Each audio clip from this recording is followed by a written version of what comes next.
everyone, welcome back to another unboxing video. Today we're checking out the HQ051. So, looks like a nice little fun drone, and I think we're going to be able to fly this one inside, so let's actually get testing it out. So guys, they give you extra blades, a screwdriver, a battery in here with a charger. You get your manual, and this is it. So it looks actually pretty cool looking. So this is the actual drone. Pretty cool.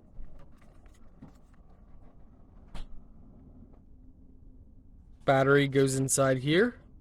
On off switch is right there. Let's check out the remote. So this is the remote. You have your different functions here, on off right there, speed mode, and other functions there as well. So again guys, it takes 3 AAA batteries for the remote.